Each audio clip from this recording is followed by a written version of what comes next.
Hello, everyone. Before we start, make sure to like and subscribe to the channel, and leave a comment with where you're from and what time you're watching. That way, YouTube will keep showing you stories just like this one.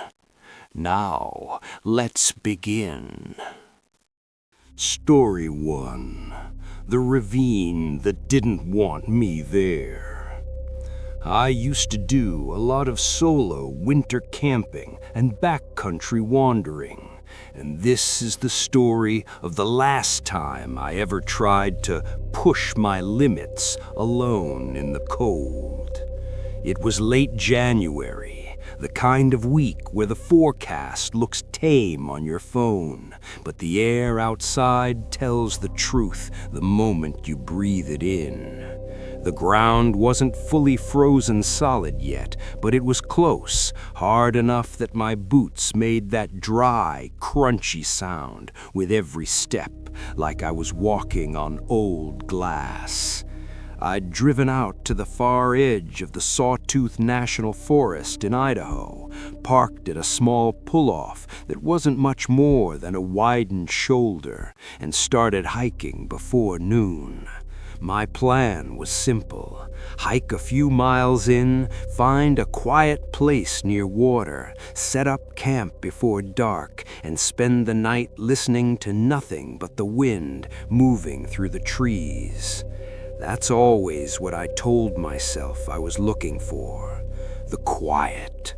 But the truth is, I was looking for the feeling that the world couldn't reach me out there. I had a small pack, a winter-rated sleeping bag, a stove, and a sidearm I carried more for peace of mind than anything else. I wasn't hunting, I wasn't tracking, I was just walking, enjoying the kind of cold that doesn't feel wet or sticky, cold that feels clean. For the first few hours, it was perfect. The forest was still, no footprints, no fresh tire tracks anywhere near the trailhead, just long shadows, pine needles buried under thin snow, and the occasional creak of branches shifting under ice. And then, as the day started to lean toward late afternoon, the terrain opened up.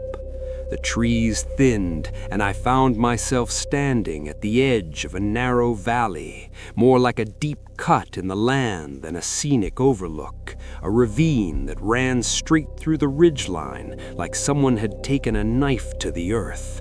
Down below, I could see a faint trail threading through it, leading toward a clearing on the far side.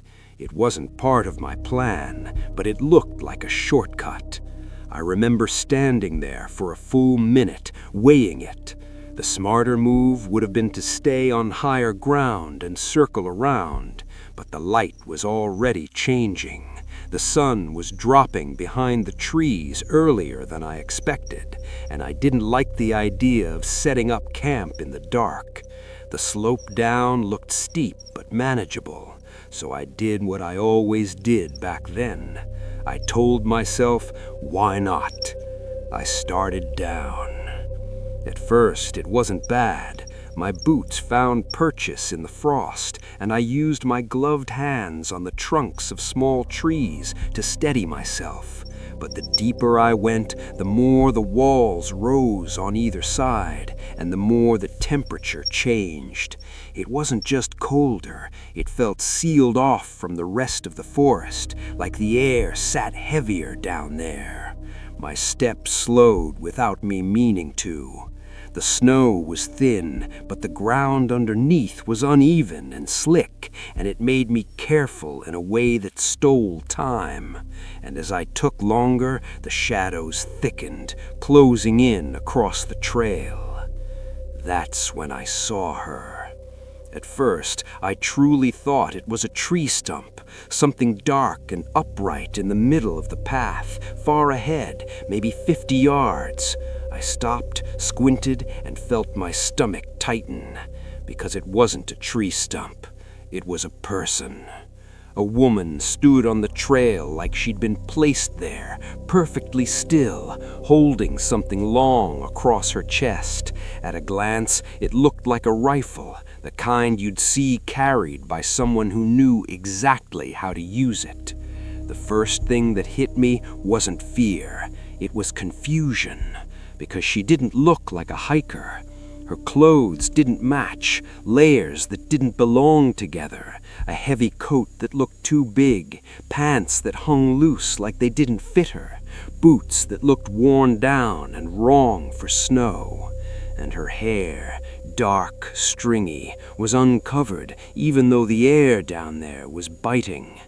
Then I noticed how thin she was. Not outdoorsy thin, I mean gaunt, like the shape of her face was too sharp, like there wasn't enough of her left to fill her own skin. And when she lifted her head just slightly, her eyes locked on me in a way that felt immediate, not curious, not surprised, more like she'd been waiting for something to appear on the trail, and she was relieved it finally did. My body went cold in a different way. I didn't move. I didn't even realize I was holding my breath until my chest started to ache. My brain said, turn around, simple, clean, logical. But the ravine walls on either side made it feel like there was nowhere to go without making it obvious. And then, in the quiet, I noticed something else. There were no footprints around her, no tracks in the thin snow leading up to where she stood, and none behind her either, just scuffed ground, like the frost had been disturbed and then settled again. I told myself the snow was too light to show prints. I told myself the wind had smoothed over things. But even as I told myself those things, I couldn't stop staring at the way she held that rifle. It wasn't pointed at me, but it was ready, and I suddenly became painfully aware of every movement my body might make, the smallest shift of my shoulders, the way my hand hovered near the strap of my pack, the way my jacket rustled when I breathed. My sidearm was under my coat, holstered, untouched, and still I felt like I was the one who looked dangerous just by existing there. I wanted to speak. Something neutral, something normal. Hey, are you okay? Or didn't expect to see anyone out here. But my mouth wouldn't cooperate. My lips felt stiff, my throat felt tight. And then the worst thought slid quietly into my mind. If I move wrong, she'll think I'm reaching for something. So I did the only thing that didn't feel like a decision. I backed up. One step. Slow, deliberate. My boots made that crunching sound again, and in the ravine it felt louder, like it bounced off the walls and came back at me. Her eyes followed the movement. Her body didn't. I took another step back, forcing my shoulders to stay loose, forcing myself not to look like I was panicking. Every survival instinct I had was screaming at me to turn and run uphill. But running felt like the kind of motion that invites chasing, so I didn't run. I kept backing up, never taking my eyes off her, trying to memorize her shape, her stance, her face, because some part of me already knew I'd spend nights replaying this moment and questioning whether it happened the way I remembered. She didn't follow, but it didn't feel like she was letting me go. It felt like she was allowing me to leave. And even when the trail curved and the ravine walls blocked my view, I could still feel her watching me, like her attention stayed pressed against my back, heavy and patient. When I finally climbed out of the ravine, the air changed again. It didn't get warmer exactly, but it felt normal, like the forest up there belonged to the world I recognized. I didn't stop moving. I didn't look for a campsite. I just walked. Fast enough to put distance between me and that cut in the earth, but not so fast that I'd slip and fall and trap myself alone in the dark. And all night, even after I reached my truck and locked the doors, I couldn't stop thinking about what I'd seen. Not because she was armed, because of how still she was, how ready, how she looked like she'd been there a long time, and how, deep down, I didn't believe I was the first person to find that shortcut. The drive back to town felt longer than it should have, not because the road was hard or because the weather suddenly turned. The highway was clear, the tires hummed over frozen asphalt, the heater worked. Everything about it was ordinary. And yet, I kept checking my mirrors like I'd brought something out of the ravine with me. I told myself it was adrenaline, that I'd startled myself, and my brain had spun the encounter into something bigger than it really was. Because what was the alternative? That a half-starved woman with a rifle was standing in a winter ravine waiting for someone to come down the trail? People go off-grid, people break, people do strange things in the woods. None of that is supernatural, none of that is impossible. But the longer I drove, the more my thoughts stopped landing on explanations and started circling a single question. Why was she there? I slept badly that night. Every time I started to drift, I'd see her again, still as a marker post in the trail, eyes locked on me like I'd wandered into the wrong room. I woke up more than once with that strange, irrational certainty that someone was outside my window. By morning, the fear had settled into something duller. Anger. Not at her exactly, more at myself, at how quickly I'd let a shortcut become a decision I didn't think through, at how for a few seconds down there I'd felt genuinely helpless in a way I wasn't used to feeling. So I did what people do when they want the world to make sense again. I tried to make it official. I drove into a small sheriff's office in a town that looked like every winter town looks. Plows parked out front, salt on the sidewalks, people moving with their shoulders hunched against the cold. I walked in, gave my name, and told the deputy on duty that I'd had an encounter in the woods that didn't sit right with me. She listened politely, the kind of polite you give someone you're not sure you want to take seriously yet. I described the location as best I could, the direction, the trailhead, the ravine, the clearing on the other side. I told her it was a woman, thin, armed, wearing mismatched layers, standing in the middle of the trail like she was waiting. I made sure to say more than once that she didn't threaten me, she didn't raise the rifle, she didn't speak. I wasn't calling to report a crime, I was calling to report something that felt wrong. The deputy nodded, asked if I took a picture. I told her no, my hands had been too busy trying to keep my movements calm and non-threatening. She asked if I'd seen a vehicle, a campsite, tracks. I told her I didn't. And then came the part I didn't know how to answer. Were you hunting? No. Were you supposed to be in that area? Yes, it's public land. I was hiking. She nodded again, typed something on a keyboard, and told me they'd pass it along to someone who could check it out. It wasn't dismissive, but it also wasn't urgent. I left feeling relieved and embarrassed, like I'd handed someone a story that didn't fit neatly into any box. Weeks went by. No callback, no follow-up, no report. And slowly the ravine became a place my mind circled the way a tongue circled a sore tooth, something you keep touching even though you know it hurts. I'd pull up maps and satellite images, trying to match the shape of the ridgeline to what I'd seen. I'd zoom in on green patches, trying to guess where the cut in the earth might be. I'd read forums about people living in national forests, about illegal camps, about drifters and poachers and meth operations tucked deep in woods. All of it made sense in the abstract. None of it made the memory feel better.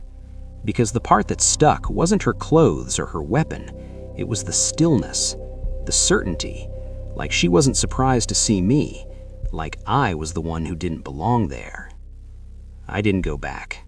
Not that season, not the next, not ever. And when people asked why I stopped doing solo winter trips, the kind where you drive until your phone loses service and your footprints are the only proof you exist out there, I'd give them a safer answer. I'd say I got tired of the cold. I'd say it wasn't worth it. I'd say I started to appreciate comfort more. But the real answer was simpler. I'd found a place in the woods that felt like it had rules I didn't understand. And I'd learned, finally, that the wilderness isn't always empty. Sometimes it's occupied in ways that don't announce themselves until you're already too far in. Story 2. The camp that was already there. I've always preferred winter camping to summer. Fewer people, fewer animals, less noise. The cold strips everything down to what matters, and if you're prepared, it can be peaceful in a way other seasons never are. That winter, I decided to go solo into north-central Pennsylvania, into a stretch of state forest I'd been eyeing for a while. It wasn't popular, mostly because getting there was inconvenient. You had to drive nearly an hour down narrow Forest Service roads, then hike several miles along a trail that barely deserved to be called one. That was exactly why I chose it. I left my truck at a small, unmarked pull-off just after noon. Snow clung to the trees in uneven patches, and the sky had that washed-out winter look where everything feels dim even in daylight. The air was cold but dry, and every breath felt sharp and clean. The trail disappeared and reappeared in places, more suggestion than path. Branches brushed my jacket, snow hid rocks and roots, forcing me to watch every step. I didn't see any footprints ahead of me, which I took as a good sign. No one else had been through here recently. The trail followed a narrow creek down into a rocky valley. The terrain wasn't friendly, steep banks, slick stones, uneven ground, but it was quiet, the kind of quiet that makes you feel like you've stepped outside of time. I wasn't headed anywhere specific. I just wanted to find a flat spot near the water before sunset and set up camp. As the light began to fade and the temperature dropped faster than I expected, I came to a bend in the creek. On the far side, there was a small stretch of level ground that looked perfect, sheltered by trees, close to water, just wide enough for a tent. I crossed carefully, testing each rock before putting my weight down. And that's when I saw it. At first, I thought it was trash. A tarp lay half buried in the snow, dark green against the white, stretched flat on the ground. Next to it was a stone fire ring, old but recently used. The ash inside wasn't fully scattered yet. Someone had camped here, recently. That alone didn't bother me much. People leave things behind all the time, and not everyone follows leave no trace like they should. I was more annoyed than anything. Then I noticed the gear. Food wrappers, a small cooking set, a foam sleeping pad, a first aid kit partially open. Everything you'd expect someone to need for winter camping, just sitting there, exposed, like the owner had walked away mid-task. No tent, no sleeping bag. I stepped closer, scanning the area instinctively. Still no footprints, at least none that clearly led away. I told myself maybe the snow had covered them, maybe the person had packed up in a hurry before the last snowfall. But then I saw the clothes. They were laid out near the creek. Pants, a jacket, a shirt, all damp, heavy with moisture, like they'd been left out overnight and hadn't had time to dry. A towel hung over a branch nearby, still stiff with cold. It looked less like someone packing up and more like someone undressing. That's when the unease really started to creep in. I walked farther along the creek, telling myself I was just being thorough, just checking to make sure no one was hurt or in trouble. That's when I found the toilet paper. Piles of it, used, scattered across the ground behind a cluster of trees, some pieces stained, others half buried in snow. Not just one or two, enough to suggest someone had been using this spot regularly, for days, maybe weeks. My first thought was, someone's been living out here. My second thought was, why are they not here right now? Then I saw the metal structure. It was tucked behind a stand of trees, just far enough from the campsite that you wouldn't notice it unless you wandered off the main area. At first glance, it looked like some kind of frame, square, waist-high, made of metal bars welded together.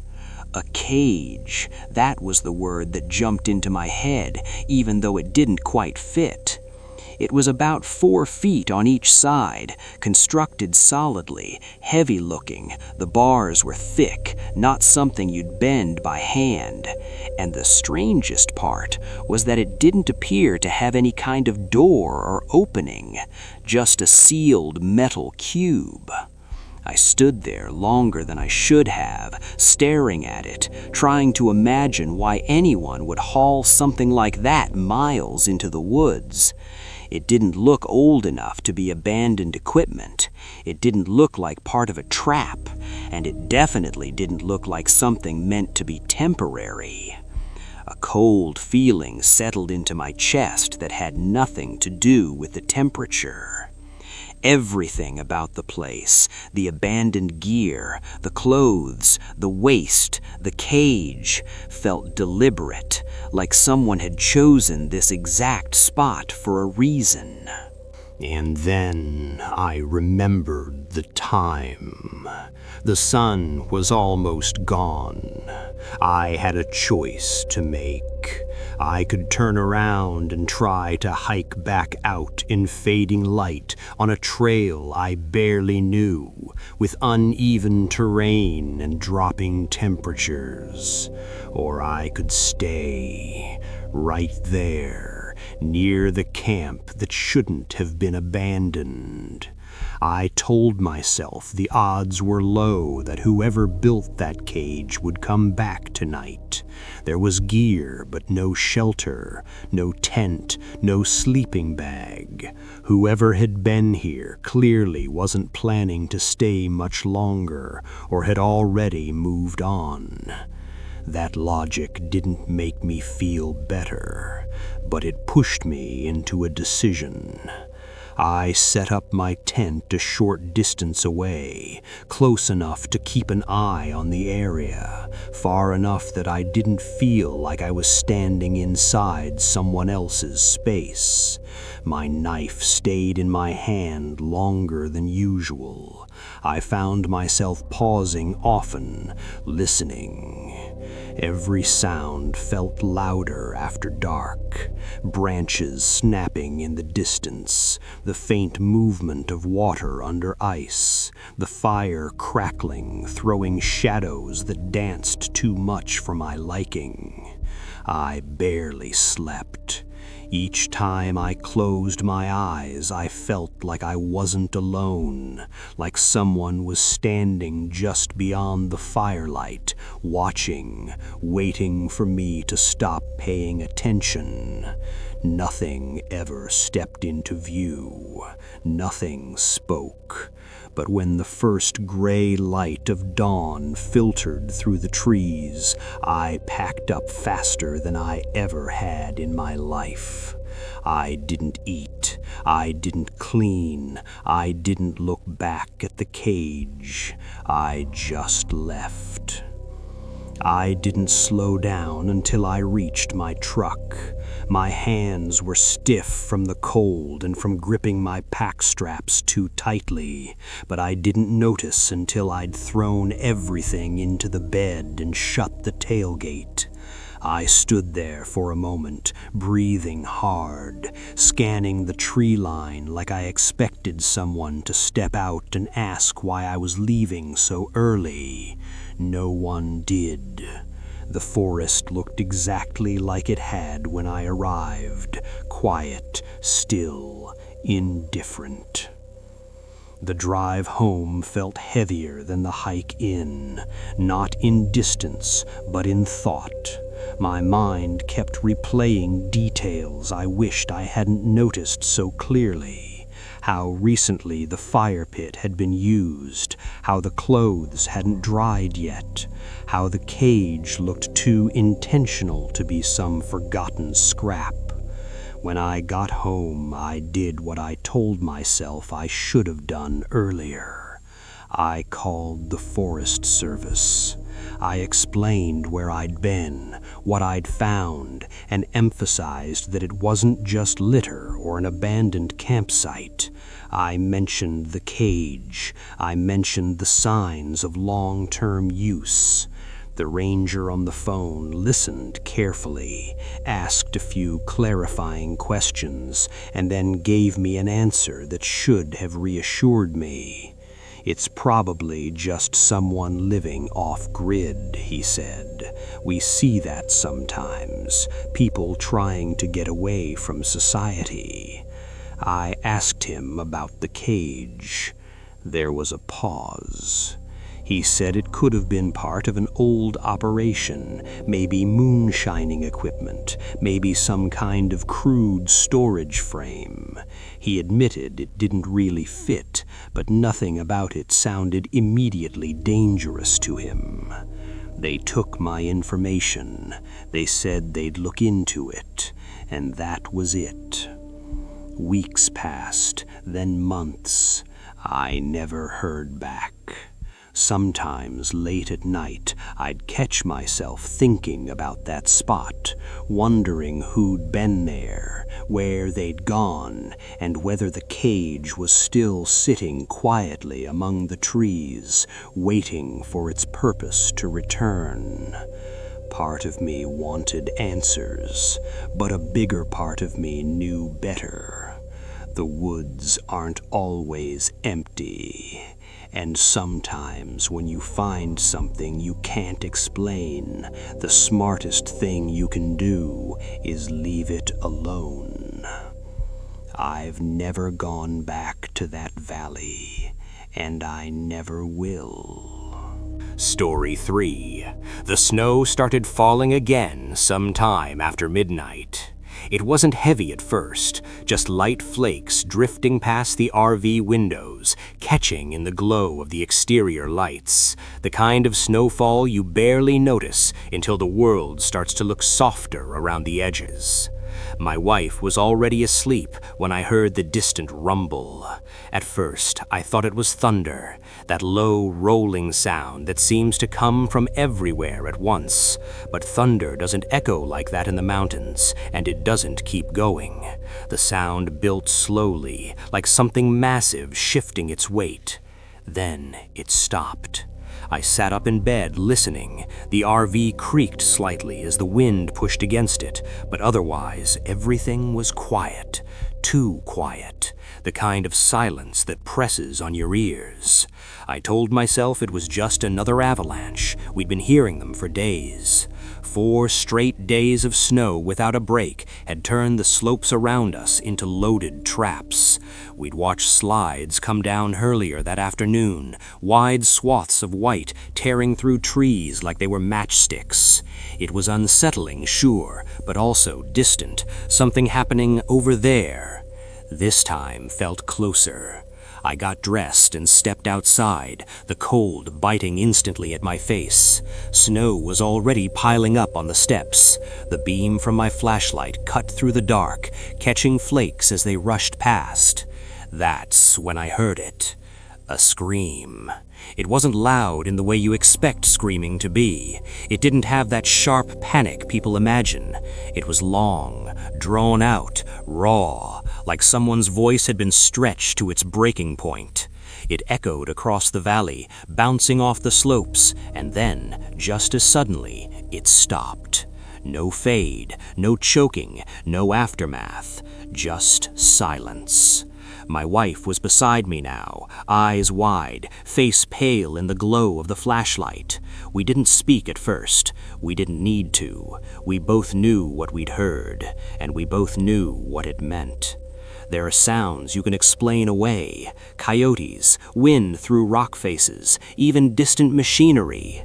That wasn't one of them. That was a person, and something had gone very, very wrong. For a few seconds we stood there frozen, listening for anything else. Another cry, a call for help, footsteps, anything. Nothing came. The snow kept falling. Finally, my wife whispered, "Should we do something?" The answer was obvious and impossible at the same time. The terrain around us had become dangerous. Avalanches were already coming down all over the San Juan Mountains. Slopes we'd driven past earlier were now stripped bare, snow piled deep at their bases like wreckage. But someone just screamed, and if we did nothing, and that person survived long enough to need help, I grabbed my radio and started scanning for any signal.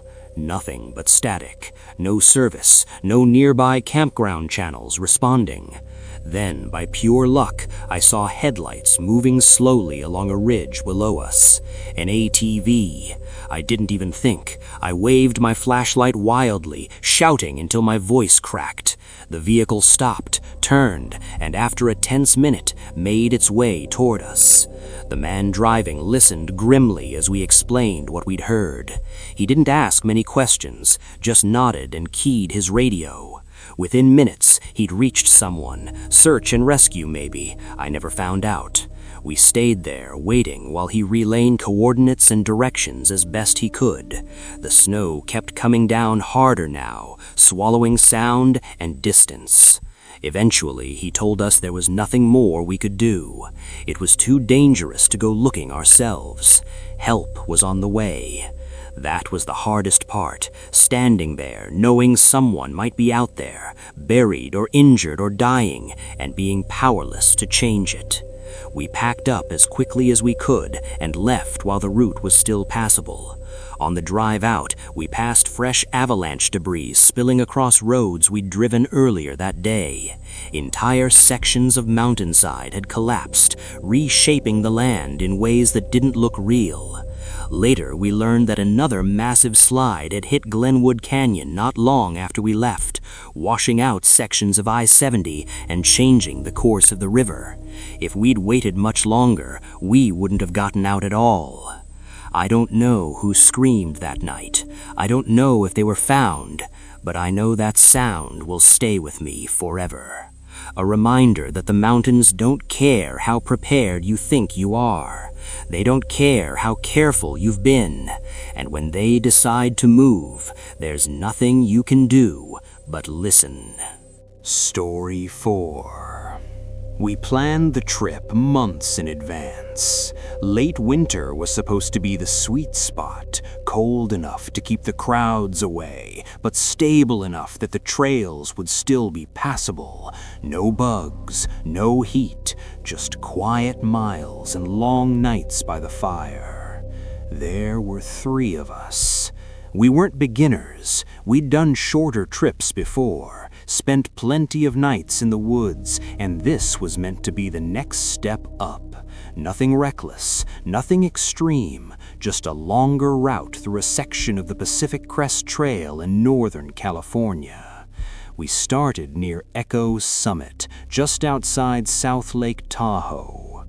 The first day went exactly how we'd hoped. Snow clung to the trees in patches, the air was sharp and clean, and the trail wound through granite and pine like something out of a postcard.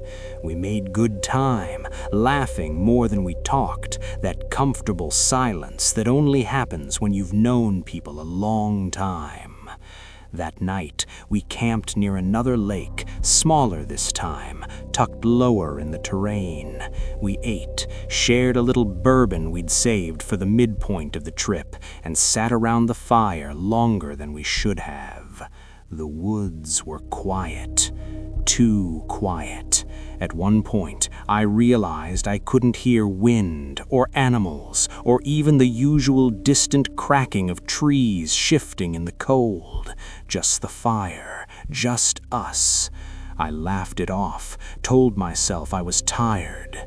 The fourth day was the longest stretch yet. Fatigue was setting in, and the trail ran along exposed ridgelines where the drop-offs made my stomach twist every time I glanced down. We pushed through, eager to reach the final campsite before dark. We made it just as the sun was fading. The fire was going, packs were dropped, and for the first time since the trip started, I felt that deep bone-level exhaustion that makes you feel like you've earned your sleep. That's when we heard footsteps, slow, deliberate, coming from just beyond the firelight. All three of us froze. We'd heard animals before. This wasn't that. There was a weight to the sound, a rhythm that only comes from two legs. A man stepped into the edge of the light. He didn't look threatening at first glance. Older, worn clothes, a slight limp that made his gait uneven. His face looked wrong somehow, but I couldn't place why at first. He smiled. "Nice night," he said. None of us answered right away. Then one of my friends muttered something polite back. The man asked if he could sit by the fire for a minute. Against my better judgment, we said yes. Up close, the details became clearer. His clothes were old, too old, not in a vintage way, in a been out here a long time way. His hairline was strange, receding in a way that made his head look misshapen in the flickering light. But it was his eyes that unsettled me. They didn't reflect the fire the way ours did. They looked flat, dark, like they were swallowing the light instead of bouncing it back. He asked questions, how long we'd been out there, where we were headed, whether we were armed. That last one made my stomach drop. We answered carefully, minimally. Then he asked if we wanted to hear a story. We exchanged looks. None of us really wanted to, but saying no felt risky. So we said sure. He told us about 3 hikers. 3 guys just like us, out on a long winter trip, loud, careless, disrespectful of the land and the people who lived there. As he spoke, the details became too specific. The number of days, the lakes, the jokes we'd made, the night we'd wandered along the shoreline, laughing louder than we should have. My heart started pounding. He wasn't telling a story. He was telling our story. He described how the hikers didn't realize they were being watched, how they didn't understand that not all trails belong to everyone, how some families had lived in those hills a long, long time. When one of my friends stood up and told him it was time to leave, the man smiled wider. And then he said it, that the hikers were lucky. Lucky they hadn't wandered further. Lucky they hadn't crossed the wrong people. Lucky that tonight he was alone. As he stood and walked back into the darkness, we heard more footsteps. Not one set, several. We didn't sleep there. We packed up immediately, headlamps cutting through the trees as we walked for hours, gun drawn, hands shaking, until the trail opened up and the woods felt less closed in. We finished the trip in silence. No one joked anymore. No one laughed. To this day, none of us can explain how that man knew so much, or how someone with a limp kept pace with us over 70 miles. But I know one thing for sure. We weren't alone on that trail, and we never were. Story 5. The Groaning Woman in the Frost. I was a kid the first time I learned that fear doesn't always look the way you expect it to. Sometimes it sounds like someone dying slowly in the dark. My dad and I were winter camping in Talladega National Forest down in Alabama. It wasn't our first trip together, but it was the first one where he trusted me enough to stay up late by the fire without hovering. I was 16, old enough to feel confident, young enough to still believe that adults always knew what to do. We set up camp just before dusk. The fire burned down to low orange embers as the cold crept in, the kind that doesn't sting but settles deep into your bones. The forest felt muted, like the frost had wrapped everything in thick padding. No insects, no birds, just the occasional crack of wood shifting somewhere far off. We were about to crawl into our sleeping bags when we heard it. A sound that didn't belong. At first it was faint, almost like wind pushing through dead leaves, long, drawn out, wet. My dad froze. Then it came again, closer this time, a low, rasping groan that echoed between the trees, stretched thin and uneven, like someone struggling to pull air into their lungs. I remember the exact moment my stomach dropped. Dad said it was probably just the wind, but his voice was tight and he didn't meet my eyes. We stood there, listening, the fire popping softly between us, waiting for the sound to stop. It didn't. A third groan rolled through the woods, louder now, unmistakably human. Dad grabbed the flashlight. I grabbed the nearest thing I could find, a thick stick from the firewood pile, and followed him into the trees, my heart hammering so hard I could hear it in my ears. The beam of the flashlight cut through the darkness in narrow slices. Every shadow looked like it might move. Every tree trunk felt like it was watching us. That's when we found her. She was lying on a slope not far from our campsite, her body angled downhill, face turned toward the dirt. She wasn't moving, except for the occasional shudder that forced another groan out of her throat. Up close, the smell hit me first, alcohol and cold earth. Her clothes were soaked, darkened by melting frost. Her eyes were open but unfocused, glassy, like she was looking through us instead of at us. Dad knelt beside her, keeping his distance, and asked if she could hear him. It took her a moment to respond. When she did, her words came out slurred and slow, barely recognizable as language. Between broken sentences, we pieced it together.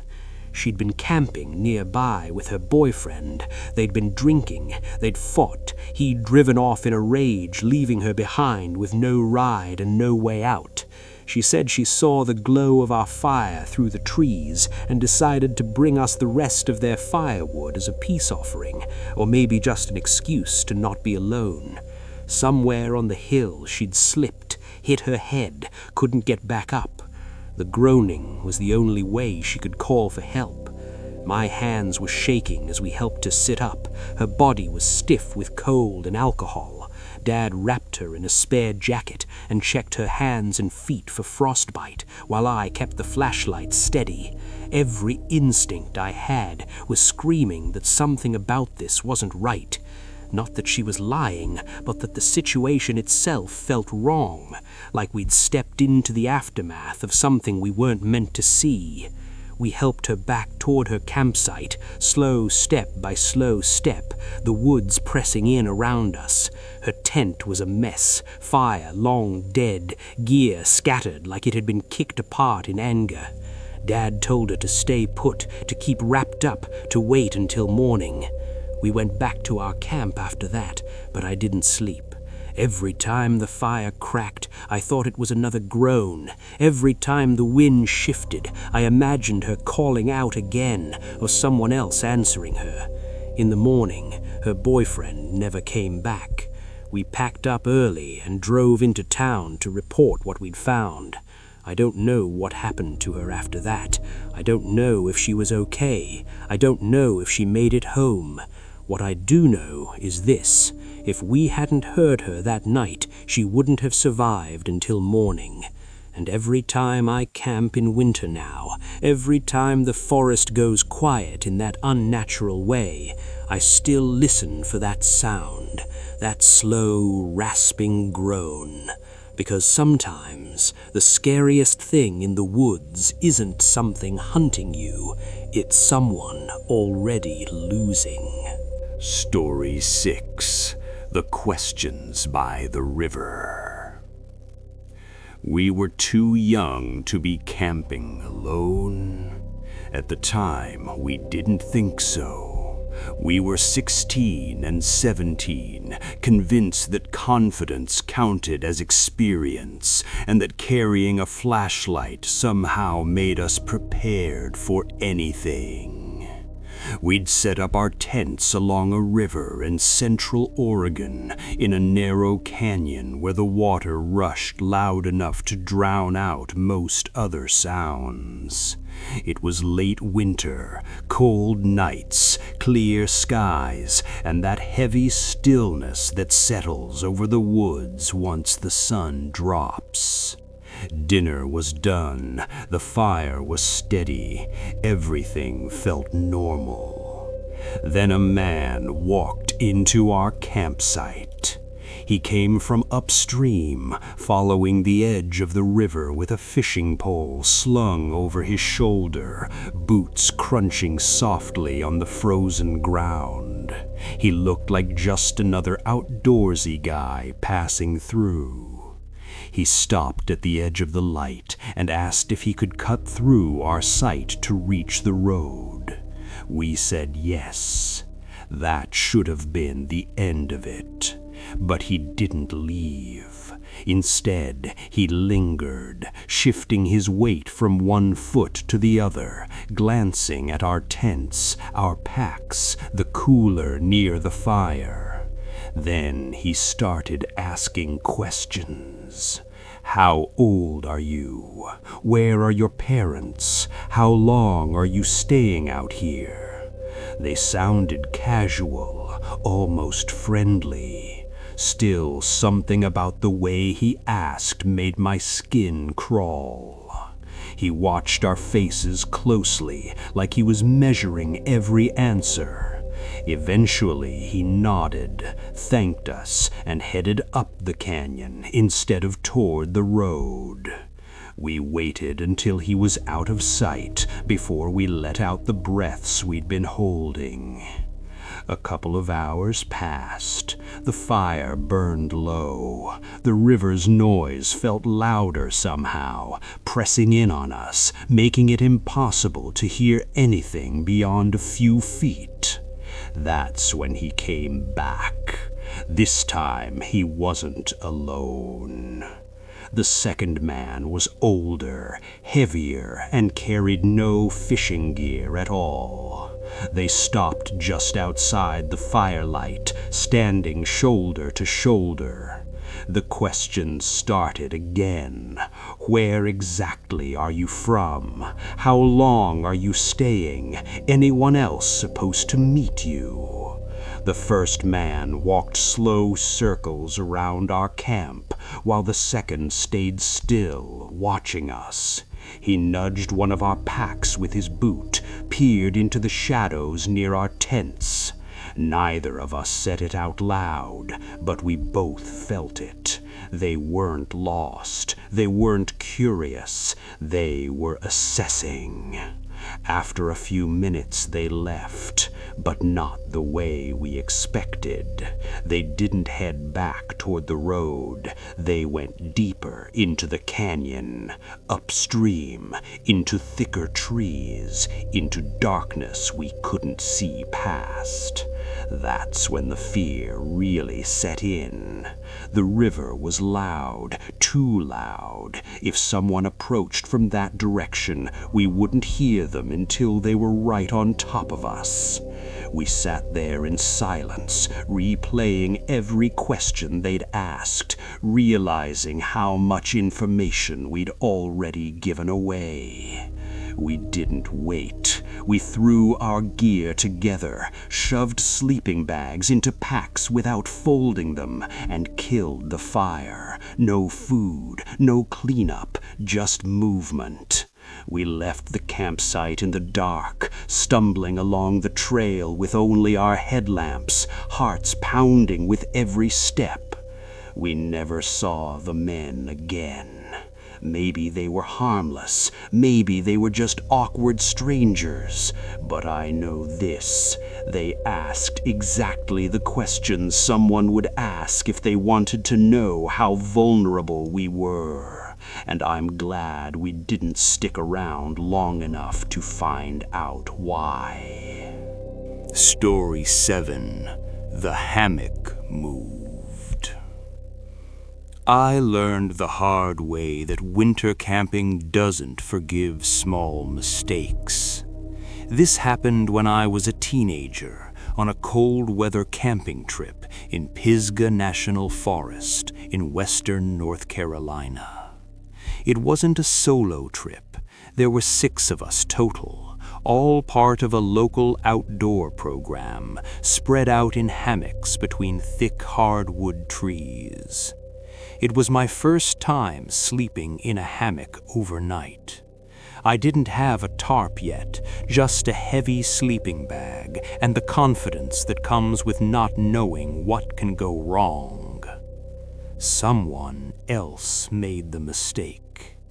One of the guys decided it was fine to leave a chocolate bar in his backpack. He said it wasn't real food, so it wouldn't matter.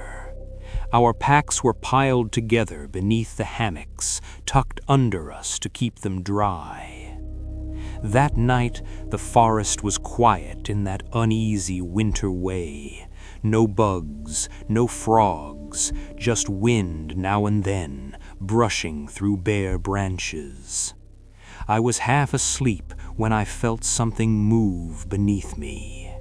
At first, I thought it was another camper rummaging through their bag. The pack shifted slightly, nudging the underside of my hammock. Annoying, but not alarming. Then it happened again, and again. The pressure didn't stop. The hammock rocked gently, not enough to wake anyone else, but enough to pull me fully out of sleep. I was about to whisper for whoever it was to knock it off when I felt it. Weight, heavy, solid, pressing into the side of my hammock. My heart slammed into my ribs. Before I could react, something brushed against the fabric, slow, deliberate, and the hammock swayed harder. I froze, afraid that even breathing might draw attention. Then I heard it, a low, wet, sniffing sound, not human. A massive paw slammed into the side of my hammock like a cat batting at a toy. The force sent me swinging, my stomach dropping as panic exploded through me. I screamed before I could stop myself. The entire campsite erupted. Flashlights snapped on, people shouted, rocks were thrown into the darkness as hard as we could manage. The bear bolted. I caught a glimpse of it as it moved away. Black fur, broad shoulders, not full grown, but big enough to kill if it wanted to. The woods swallowed it whole in seconds. None of us slept after that. We gathered by the fire until dawn, shaking, replaying how close it had come. The chocolate bar was gone. The pack was torn open. That was the night I learned how thin the line is between feeling safe and being prey.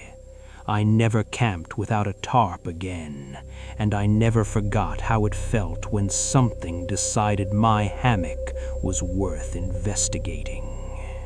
Story 8. Whiteout. The snow wasn't supposed to get that bad. That's what the forecast said, anyway. My friend Liam and I had planned one last trip before winter fully set in, deep in northern Minnesota, not far from the Canadian border. We'd done cold weather camping before. We knew the basics. We weren't reckless, just a little overconfident. We set up camp near a small clearing just before sunset. The temperature was dropping fast, but the snow was still light, drifting down in thin, lazy flakes. Peaceful, manageable. Then it changed. The snow thickened almost instantly, like someone had flipped a switch. Visibility dropped from clear forest lines to a gray wall in minutes. The wind picked up, pushing the snow sideways, stinging any exposed skin. Liam decided to grab more firewood before it got dark. I stayed behind to get the fire going. He never came back. At first, I wasn't worried. 10 minutes passed, then 20. I called his name, my voice swallowed by the wind. The snow muffled everything, turning the forest into a soft, endless hush. That's when the fear started creeping in. I grabbed my flashlight and headed into the trees, following what I thought was the direction he'd gone. Snow was coming down in thick sheets now, erasing footprints almost as soon as they formed. Every tree looked the same. I shouted again. Nothing. The cold started biting through my gloves. My boots filled with slush. My fingers went numb so fast it scared me. I turned around to head back to camp and realized I didn't know where it was. The forest had closed in completely. The snowfall blurred distance and direction until up felt like down and forward felt like sideways. Panic clawed at my chest as my flashlight beam bounced uselessly off white trunks and swirling flakes. Time stopped making sense. My flashlight flickered. That's when I started seeing things. Shapes in the trees, movement where there shouldn't be any. The wind sounded like whispers, just out of reach of understanding. My thoughts slowed, slipping away from me one by one. I collapsed into the snow at some point, too tired to keep standing, too cold to care. And then I saw it. A light, faint, warm, steady. I thought it was a hallucination, my brain's last trick before shutting down. But it didn't disappear when I blinked. It stayed exactly where it was. I crawled, dragged myself through the snow toward it, my body screaming in protest. The light led me to a small wooden ranger station I didn't even know existed. Smoke curled from the chimney. Windows glowed gold against the storm. I barely remember knocking. Hands pulled me inside. Warmth hit me like pain. Blankets, a mug pressed to my lips, voices telling me I was lucky. Another hour, they said, and I wouldn't have made it. When I finally managed to speak, I told them about Liam. They found him the next morning, alive. He'd built a crude shelter under a fallen tree and kept a tiny fire going through the night, just barely. We never camped again after that. Now, whenever snow starts falling harder than expected, I feel that same cold grip in my chest, not from the temperature, but from memory. The forest doesn't need monsters. Sometimes it's dangerous enough all on its own. Story 9. The Man Who Didn't Belong There. I want to be very clear about this before I start. Nothing supernatural happened. There were no strange lights, no creatures, no unexplainable sounds. And that's exactly why this still bothers me. In October of 2024, a woman named Rachel Donovan went on a solo camping trip near Moose Creek, just outside Big Sky, Montana. She was 36, a self-employed contractor, and someone who spent most of her free time outdoors. Solo trips weren't unusual for her. In fact, she preferred them. This was supposed to be a short trip, just a few quiet days before winter locked the area down. She pitched her tent in a remote stretch of forest that required hours of driving on dirt roads, followed by a hike that most casual campers wouldn't attempt. Cell service was unreliable at best. That was part of the appeal. Rachel was supposed to meet a friend on the final day of the trip. She never showed up. When her friend went looking for her, he found the tent first. It was still standing. Gear was scattered nearby. Nothing looked disturbed at a glance. Then he saw Rachel. She was inside the tent, and she was dead. At first, authorities assumed it was an animal attack. Bears are common in that area, especially in the fall when food is scarce. It would have been tragic, but understandable. Except it wasn't a bear. There were no tracks, no signs of scavenging, no claw marks on the tent. The injuries didn't match. An autopsy revealed blunt force trauma to the head and multiple sharp force wounds. It was ruled a homicide.